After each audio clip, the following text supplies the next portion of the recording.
Good day, partner, and good day, everyone. Welcome to A Squared Podcast.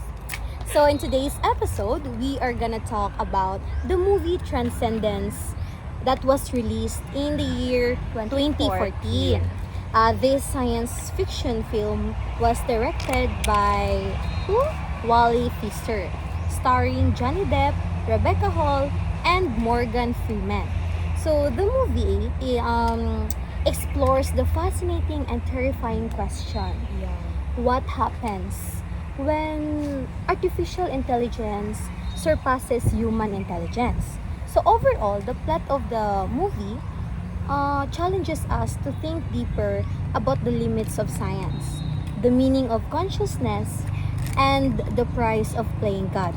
It is both a love story and a cautious tale about how far we should go in our pursuit of science. progress. So in today's video, we're gonna answer three questions. We're guided with questions. 3 questions. First question is, So the first question is, where is it? Okay. Are Will Castor's goals inherently good? And when does he cross the ethical line? So, for me, from the movie na ato ang gi-watch, ang katong mga goals ni Will Castor, primarily, inherently good jud to siya.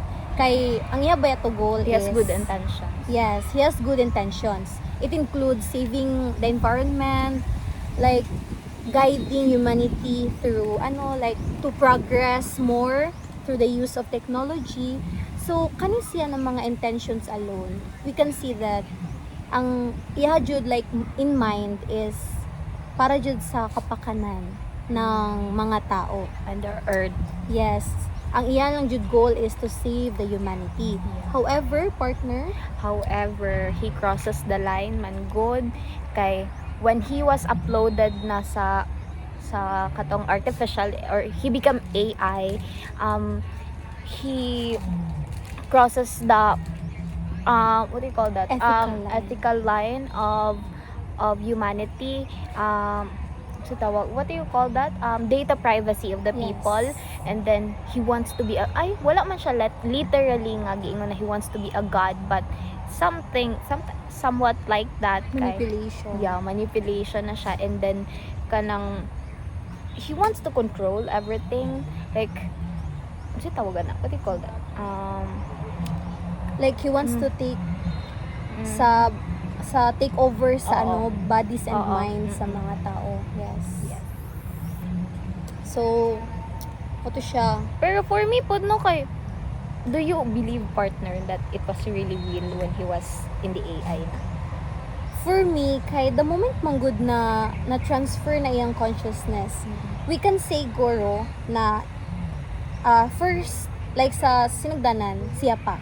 But as times goes on, kay mas nag-overpower ang AI kaysa sa iyang own consciousness. So I don't believe nga si Will pa to. Dili na pag kumuto na si Will na to. It's more So, like Will in the sana. AI Will. Yes. It wasn't Pin anymore, di ba? Ang Yes. name atong artificial intelligence kay Pin. Yes. So it was Will na. Yes, so din to siya. So yes, moving on to question number 2. It says here that, what does don't lose yourself mean? And did Evelyn and Will lose themselves? Wow. Ay, what was it gonna? Don't lose yourself. Yes. Diba? It was the last Phrase. phrase of Will before he dies. Yes. And then for me it was a warning para kay Evelyn.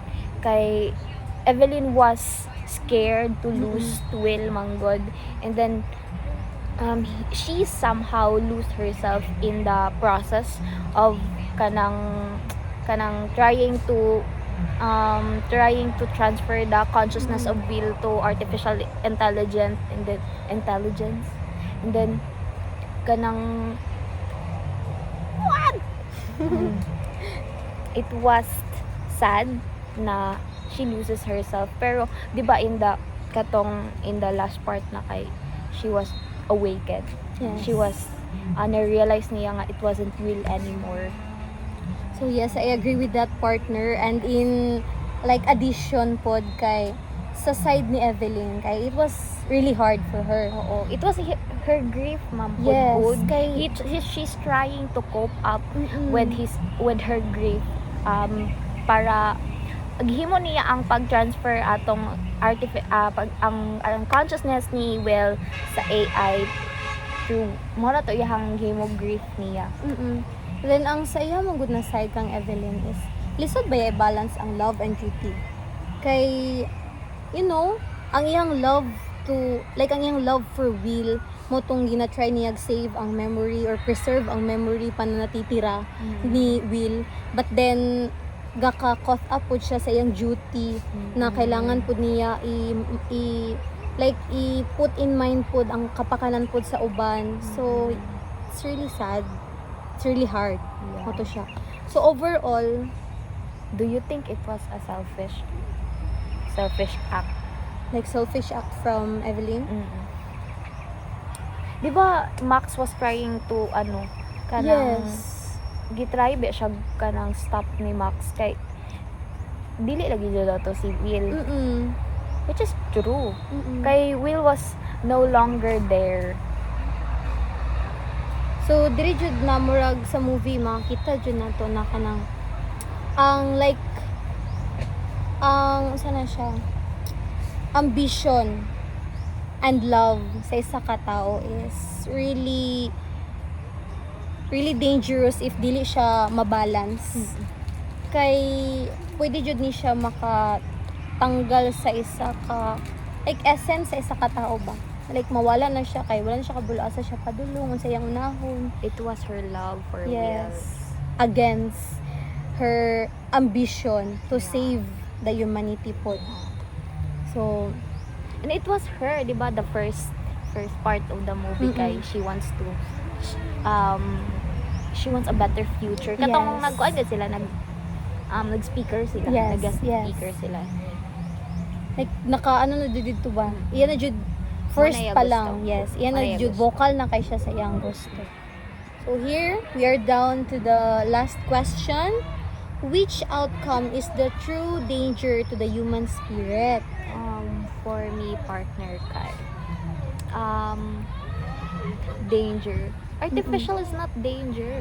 Yes. It's just our dependence on it. yes, true. We depend on AI. Mm-mm. For example, kita, students, sometimes kay makalimot na tag-study na ato alang jud kay naga-depend manggod ta sa AI good na ay okay ra na oy i-AI ko ra na chat GPT ko ra na. Yes, true. Sometimes kay makalimot na ta nga ay student na data, we need to study, we need to we need to study on our own. Yes. Sig himuon na to og guidance ang kuan, ang AI, not fully depend on it. Yes. So in addition to that, no, kay ang technology jud kay if dili jud siya handle correctly, a person or we as a students could lose our identity Yes, self. that's true. Kay mention data privacy. So Mo jud na akong nakahadukan kato ganing time na Evelyn was conflicted na katang sa climax na padulong. Yes. She was conflicted na tapos nakita ni Will na kanang makabalo day ang AI sa iyang emotions, sa iyang so scary kung siya ba. scary kay to siya na part by like that's my emotion, that's my thoughts. Nganong nakabalo ka na it's my privacy.